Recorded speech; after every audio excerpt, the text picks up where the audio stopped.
الحمد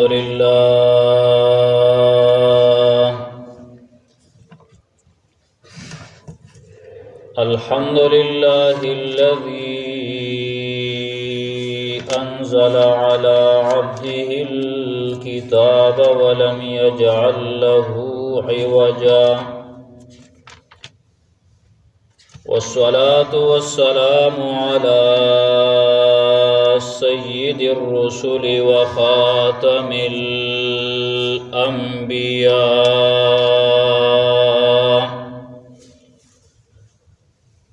وعلى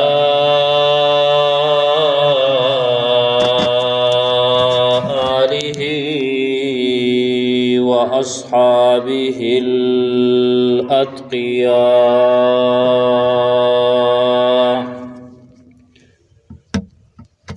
الذين هم خلاصة العرب العرباء وخير الخلائق بعد الأنبياء أما بعد فأعوذ بالله من الشيطان الرجيم بسم الله الرحمن الرحيم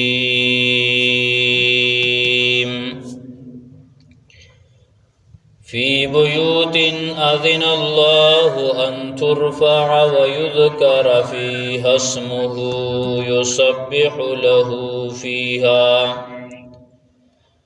يسبح له فيها بالغدو والآصال رجال لا تلهيهم تجارة ولا بيع عن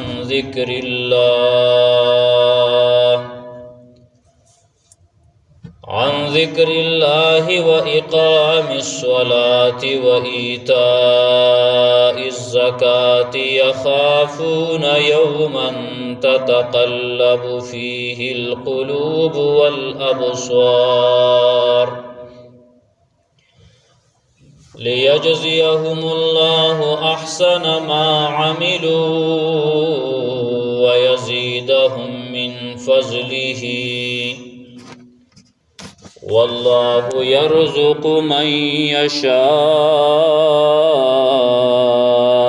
بغير حساب سبحان ربك رب العزة عما يصفون وسلام على المرسلين والحمد لله رب العالمين.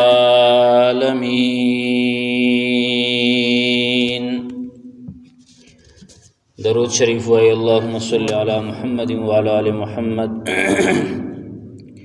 كما صليت على إبراهيم وعلى آل إبراهيم إنك حميد مجيد. اللهم بارك على محمد وعلى آل محمد كما باركت على إبراهيم وعلى آل إبراهيم إنك حميد مجيد. زما عزتمندو حاضرینو بهر اوریدونکو مسلمانانو ورونو دا کوم آیاتونه چې ما ولوسته در سورة نور آیت نمبر 36 37 او 38 تلاوت شو. پدې کې الله رب العالمین د خپل کورونو د جماعتونو داغي مقصد پکې الله رب العالمین بیان کړی دی. عزتمندو په مخ د زمکه باندې د ټولو نه بهترین ځای الله رب العالمین ته خوښ ځای هغه جماعتونه دي. د جماعتونو زمکه ده. اگر چې دی کې الله رب العالمین بیا فرقم کړی دی چې د ټولو نه اول بیت الله شریف مسجد حرام بیت الله شریف اغیل الله رب العالمین په ټول دنیا کې په ټول جماعتونو باندې غورواله ور کړی دی. په دویم نمبر باندې مسجد نبوي او بیت المقدس اغیل الله رب العالمین فضیلت او اوچت شان ورکړی دی او دا غین ورستو بیا هغه جمعتونه چې پای کې د جمعې مونږ کی او د جمعې مونږ په کې مسلمانان ادا کوي اغیل الله تبارک وتعالى غورواله او فضیلت ورکړی دی لکه یو حدیث کې راځي چې بیت الله شریف کې مونږ کول چې کله یو مسلمان بیت الله شریف کې مونږ کی دته الله رب العالمین د 1,00,000 منځونو ثواب ورکړي او که مسجد نبوي چې کوم مدینه کې دی او بیت المقدس چې کوم په فلسطین کې دی اسرائیل باغی باندې قبضه لګئی مسلمانان مقابله کوي کمزوري دي اکثر پکې شهیدان شي خپل مهنت جاری ساتي پای کې مونږ شاوګه 50,000 باندې هغه ته ثواب ملويږي لکه دومره مونږونه چې کړي بیا هغه جمعات چې پای کې د جمعې مونږ کېږي نو حدیث کې راځي چې پای کې مونږ کول الله رب العالمین په 500 باندې هغه بدله ورکړي او کم جمعات دسې دی چې د محلې دی پای کې د جمعې مونږ نه کېږي نو پای کې په 27 یا په 25 باندې یا 22 باندې چې کله جمع زیات ای او یا په 15 باندې چې جمع لا کم ای پای باندې الله ثواب ورکړي واغه جمعات چې پای کې د جمعې مونږ کی پای کې په 22 باندې نه په 15 باندې نه بلکې په 500 باندې الله رب العالمین دغه ثواب ورکړي دی جمعتون الله رب العالمین غورواله ورکړل او فضیلت ورکړل دی په نور زمکو باندې یو ګناه ده او ګناه یو انسان بهر کوي دا یو شان ګناي او قباحت یو شان ته کی عذاب یو شان ته خو چې کله هغه ګناه د الله رب العالمین په کور کې وکړل شي نو دا غي ګناه بیا زیاتیږي دا غي عذاب بیا زیات دی او الله تبارک وتعالى باغی باندې زیات غصه کیږي او دغه انسان د عذاب مستحق زیات جوړیږي ځکه وجه دا ده چې کم زی غوري او پای کې ثواب زیات نو هغه ځای کې یو انسان ګناه وکړه نو هغه ګنام الله تبارک وتعالى ته د الله په نس باندې د الله په دربار کې هغه ګنام بیا غټي او الله تبارک وتعالى داغي عذاب هم بیا زیات ور کوي کستاسو خیال یو انسان د څه دی چې هغه ډیر زیات نیک دی د ګناه او هغه انسان چې هغه نیک نه دی د ګناه کې هم فرق دی یو انسان ځان ته عالم وای ځان ته پوی وای او خلکو په هغه باندې خو ګمان دی چې دا سړی نیک دی دا سړی تقوادار دی پرهیزګار دی او هغه ګناه کوي نو الله رب العالمین په دې ډېر سخت غصه کوي بل طرف ته هغه انسان چې هغه د خلکو په نظر کې ګناهګار دی نو هغه سم د خلکو په نظر کې هغه ته خلک دسه د نیکی نسبت نه کوي اسمو ته خلک ګناهګار وای غرق ورته وای جهنمی ورته وای خو چون کې انسان نیک دی د دې وجنا په ټولو عملونو کې لوی عمل هغه jihad فی سبیل الله دی ځکه نبی علیہ الصلوۃ والسلام نے یوزل صحابي تبوس کې د الله پیغمبره دلنی علی عمل یعدل الجهاد اذا الله پیغمبره د سي عمل لا توخه چې د jihad سره برابرۍ نبی علیہ الصلوۃ والسلام فرمایي لا اجده د سي عمل نمو مما مطلب دا چې نشتا چې د جهاد سره برابرۍ، اگر چې نن ما او تای برابر اوسه،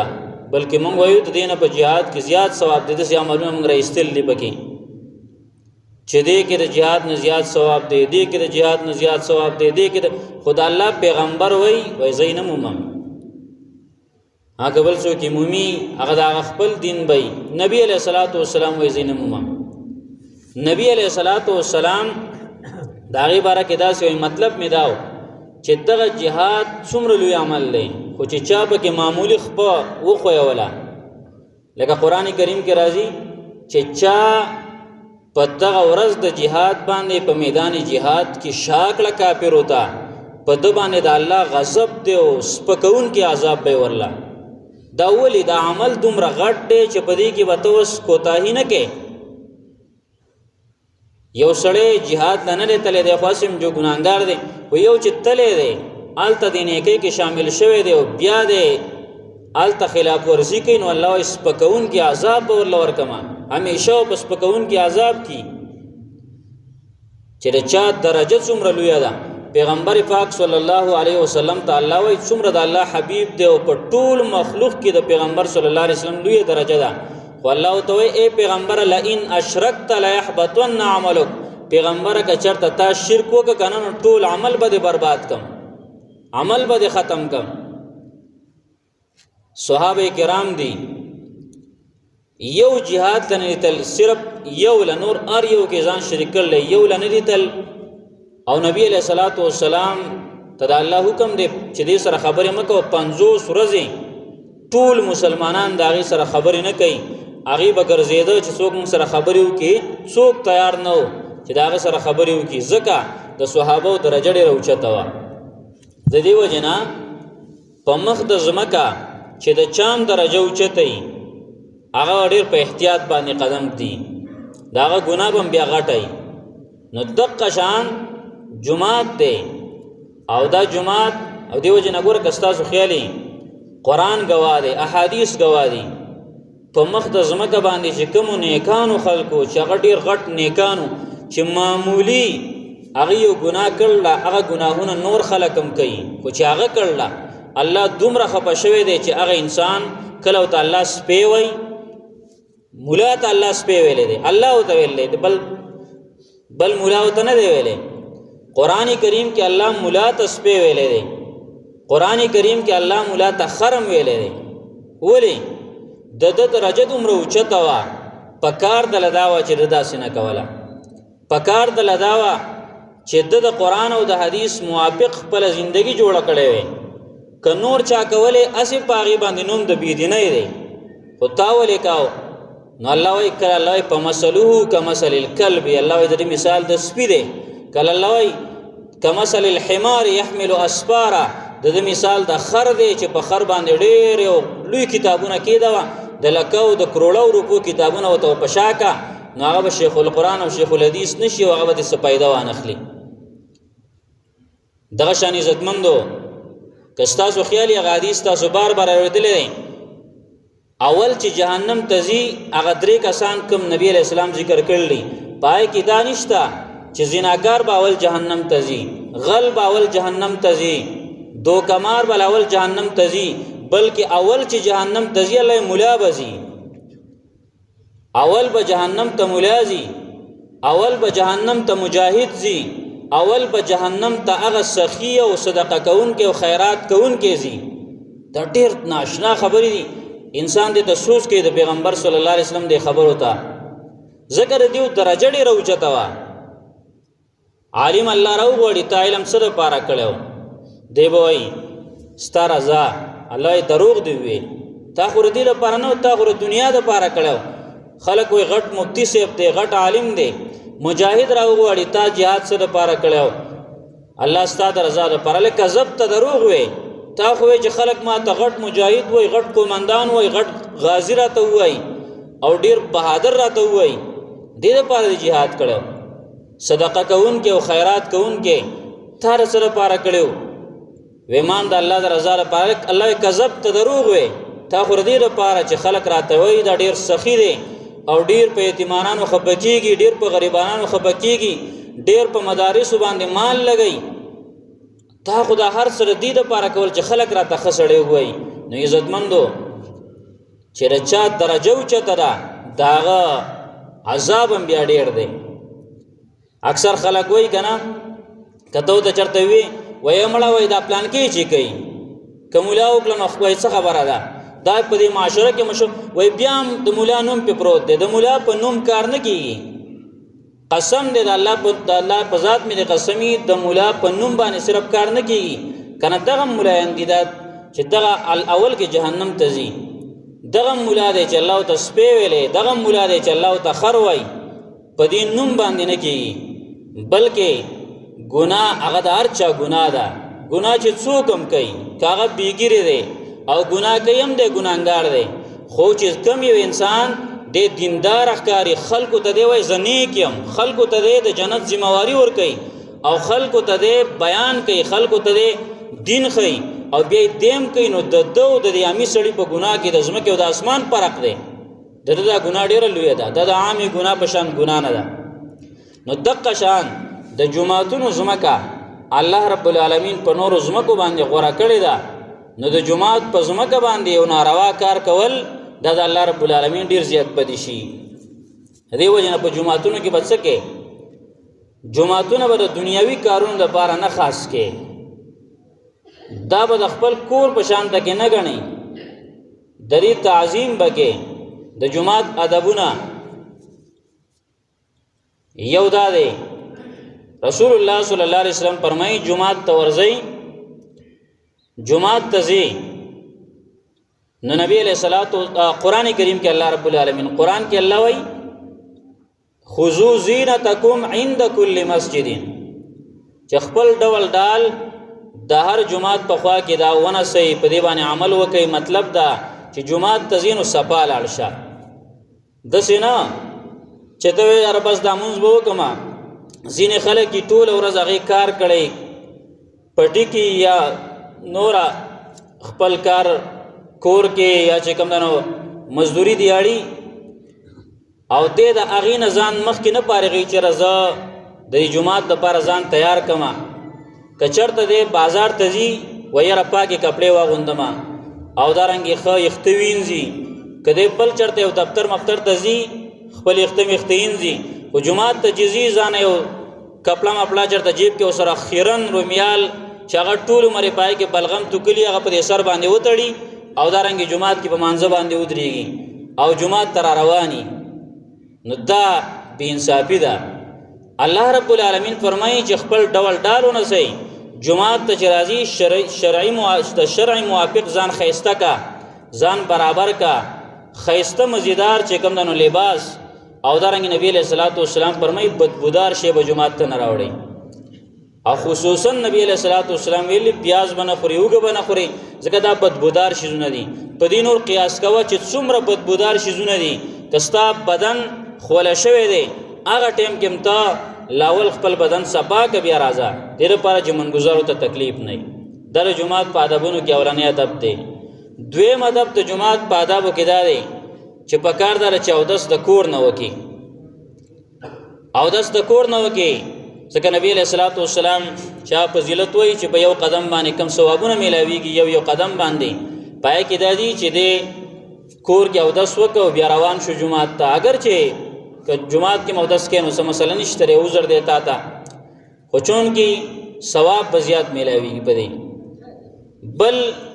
چې جمعات ته ورنوځي نو باغ ټیم کې دا دعا ویل اللهم افتح لي ابواب رحمتك یا الله ما ته خپل رحمت دروازې کولاو کا عزت مند لري جمعات ته موږ د الله د رحم د پر رازو کنه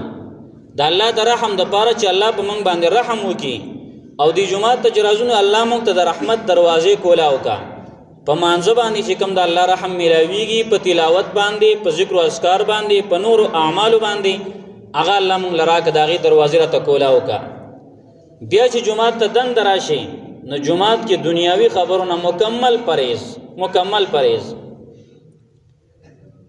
د دیو جنا جمعات کې خبرو کولو سره یو روایت کې راځي وای چې کوم یو انسان جمعات کې خبرې کوي وای دا انسان تاول ملائکه وای اول ورته ملائکه وای وې دا الله حبیب غلشه اې د الله دوست غلی شه. ځکه دی چې جمعات ته راغل دی د الله دوست دی. بارې په جمعات په دروازه کې ویلو اللهم افتح لي ابواب رحمتک، او د عبادت دپاره راغلی نو ورته ویلی شوي دته ای د الله دوست غلی شه. وایي چې کله دی بیا هم نه غلی کېږي، دنیاوي خبرې بیا هم کوي، دته ویلی شي د الله دشمنه غلی شه، ای د الله دشمنه غلی شه. دا ورته ملایکو وایي. او چې کله دی بیا هم نه غلی کېږي، شیطان وسوسې ورچوي نه غلی کېږي، نو بیا په دریم ځل باندې ورته ملایکو وایي وای ای پتا دې د الله لعنتي چې غلی شه. ګوره دی خو راغلی د څه لپاره چې الله رحم را باندې وکړي،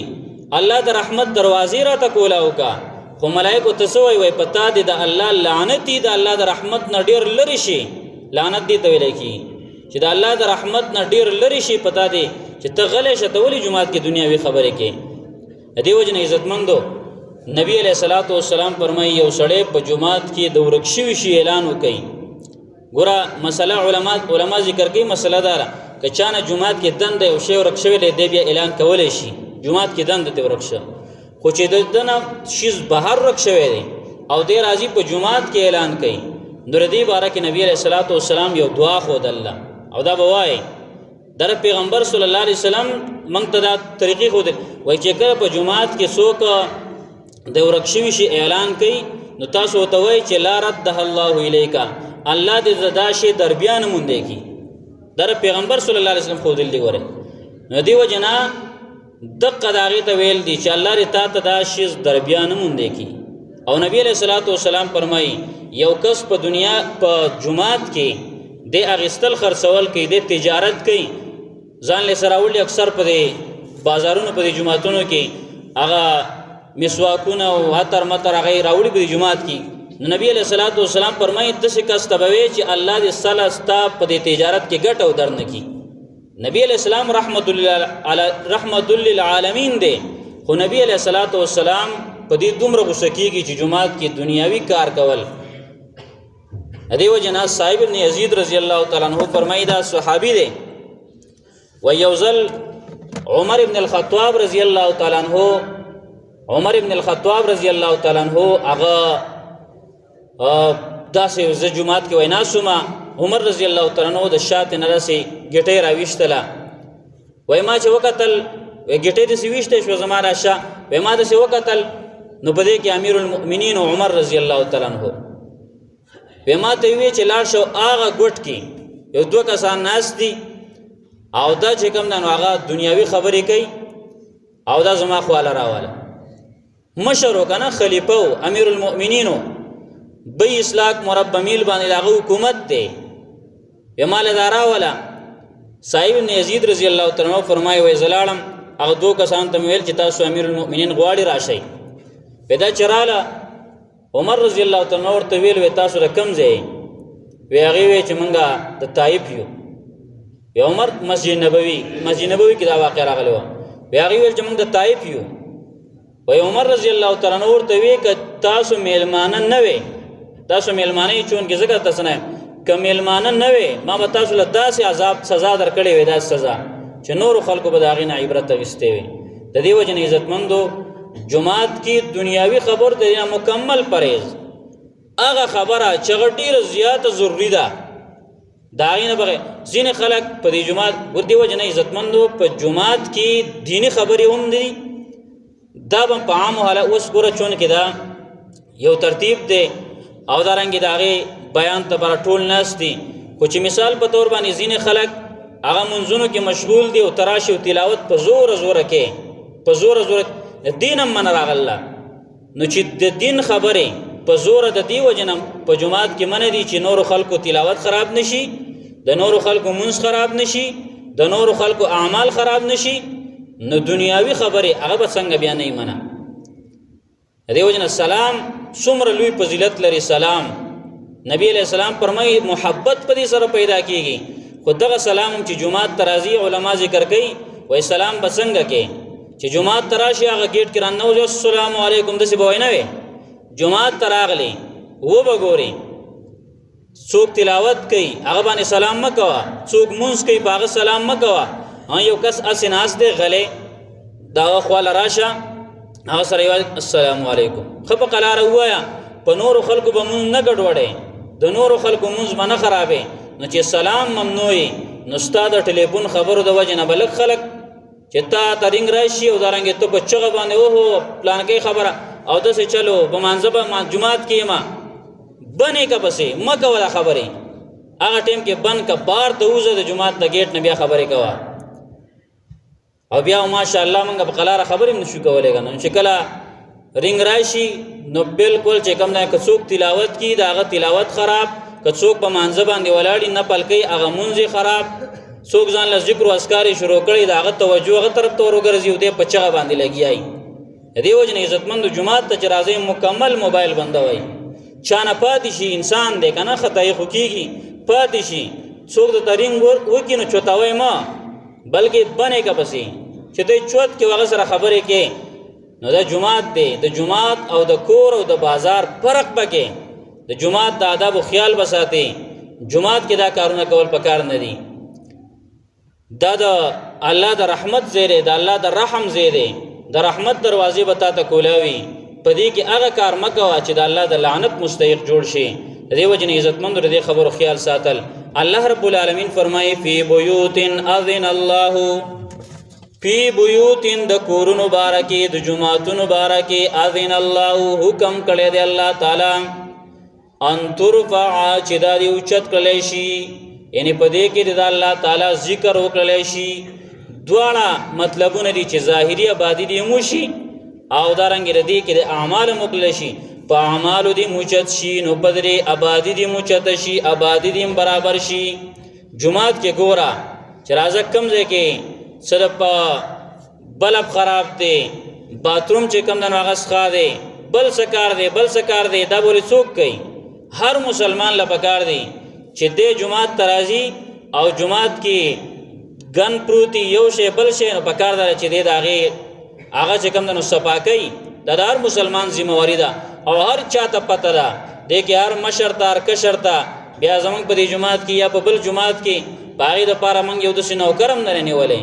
او نه د هغې دپاره داسې یو خاص کس شته چې یاره دی به چې کوم دی جومات صفا کوي او نور به چې کوم دی دغسې ګرځي دې وجې نه هر مسلمان کوم هم چې جومات ته راځئ جومات کې یخته یې نه پکار ده چې هغه راخلی هغه ګزارئ بهر ته جومات کې څه ګني دارنګې او د سونو ځای پکار ده چې هر مسلمان دا ذمہواري وکړي هر مسلمان دا کار کوي دې وجې نه د جوماتونو الله وایي ان ترفع چې دا دې اوچت کړلی شي اعمالو په اعتبار سره هم او ظاهري آبادي هم ویذکر فی اسمه او یاد دي شي په دې کې نوم د الله تعالی یسبح له فیها بالغدو والآصال او تسبیح وای د الله تعالی د پاره په دې کې سحر او مازیګر په جمعاتونو کې د الله رب العالمین ذکر هر ټیم کېږي سحر او مازیګر مطلب دا چې ټول ورځ سحر د ورځ اولنۍ سي مازیګر اخرنۍ دا ټول پکې راګیر شو ټول ورځ دیو جن مسله دا ده جمعات تراغلی هیڅوک پکې نشته وای بیا هم سلام کې څنګه سلام بکې السلام علینا وعلى عباد الله الصالحین زکه وجدار پدې کې ملائکی پدې کې پیریانی هغه د الله بندگی کوي نو دیو جنا جمعات کې چې کوم دنو که څوک نمی سلام بکې خو سلام ماته استوي چې کله انسانان پکې شته نو سلام بیا ډېر په زور باندې نه کې زکه وجدار چې د خلکو اعمال پاغي باندې ګډ وډ نشي د هغې عبادتونه پاغي باندې ګډ وډ نشي خو لنډه خبره ده چې جمعتونو د هغې خیال ساتل په هر لحاظ سره او دنیاوي خبرونه احتراز کول دنیاوي خبرونه ځان بچ کول دنیاوي خبرې بې پیدې خبرې د هغې نه بالکل چې کوم د هغې نه ځان بچ کول او هغه کارونه نه کول چې کم کارونه هغه چې کوم د هغې باندې الله رب العالمین خفه کېږي الله رب العالمین دې موږ له په ټولو خبرو باندې د عمل توفیق را